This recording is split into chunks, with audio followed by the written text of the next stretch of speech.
what I'm really interested in. If you could explain this.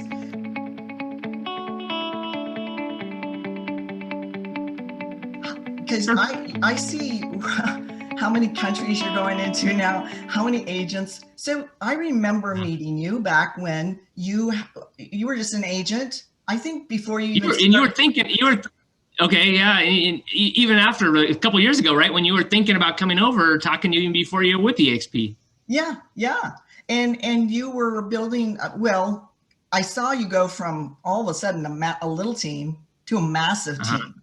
And now it's just like almost snowballing, right? I mean, how does that happen? I mean, it's like, to me, it leveraging makes sense. If you get really busy, you hire a TC, you get busier and busier, then you want to start a team, right? And you want to build that team up. So what is the transition time? When do you know that's a good time to do? And then what platform would be the best for that, building a team?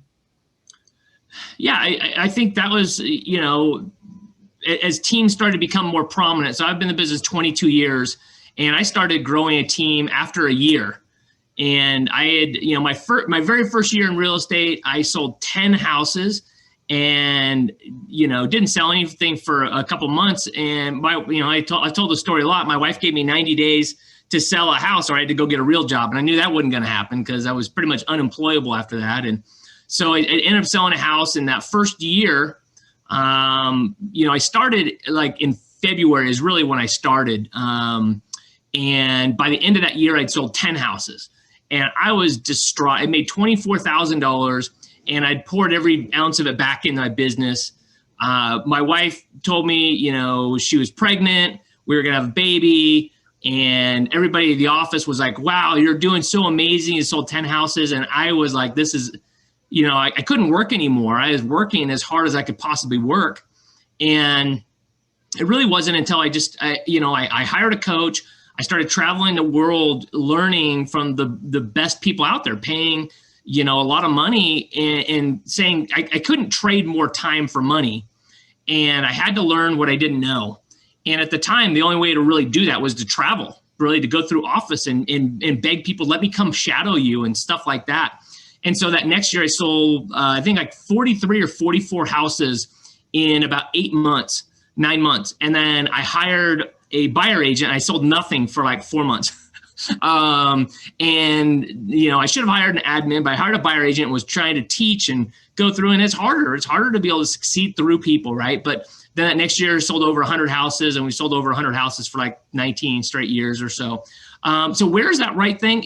For most people, again, this is my opinion. You asked me my opinion. I think it's somewhere right around 20 to 24 deals a year that I think you need to start bringing on support. And I think less than that, you got to buck up, and you got to work harder, right? And a lot of people are like, oh, I sold like 4 houses, I need to get an admin. I'm like, no, you need to work harder. Like, you just need to do more, right?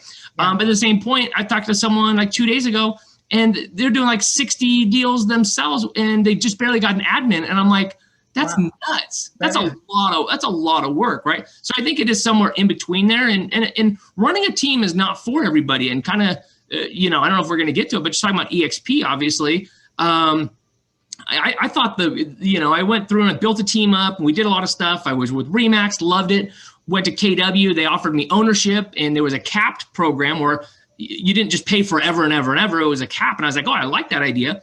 And I thought that was great, but then kind of outgrew that. And so I went and opened my own for 12 years. And it was just my team, right? But we just ran Curtis Johnson Realty. And I thought, oh my gosh, that's got to be the pinnacle. And it's really and I've been with EXP for 3 years, but the thing that I learned about EXP is that this is really, in my opinion, the pinnacle, because you've got all the benefits of it and then some of having your own, but you don't have the risk, you don't have the liability. And it really all the hard things are moved off your plate, and the fun things are left, right? But instead of just working in your neighborhood or in your city, you really get to expand, obviously, all over the country and all over the world without having to go get licensed there, without having to have the daily oversight of everybody all over, versus just that. So it's like this virtual region, if you will, right? And you don't have to go pay $250,000 like you'd have to go do it at a different franchise, where you don't just have your franchise in your little city, right? but you've got the region, but the region's really the world. And you're a regional owner for $85 a month. That's the stuff that from a pure leverage standpoint, you can't match anywhere else. And that's why it's the fastest growing real estate company in the history of real estate, really. Okay, so let's back up a little.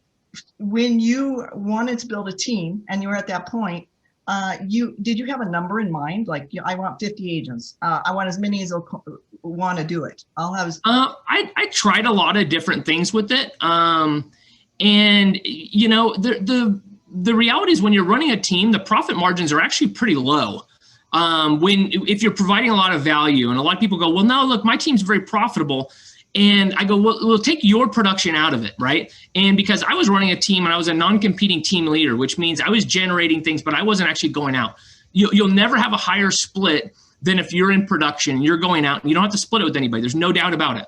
But it's a whole different thing to, you know, there's a skill to win at real estate. And then there's a whole nother one to be able to win through people. And that's, in my opinion, the harder one. That's the next stage. And to be able to do that. But most teams, most brokerages, right? Even most brokers out there, most brokers are out there, they're competing, they're out there selling. And if you strip out their production, and if you strip out any ancillary services like lending or title or anything else, most of them are not profitable either. And so when you start looking at it, there's not a more profitable model than the EXP model that you can sell and keep doing the same things you're doing, but you can add this other pillar right here, right? And that pillar is you get stock awards as you're being productive, right? Wow. Right.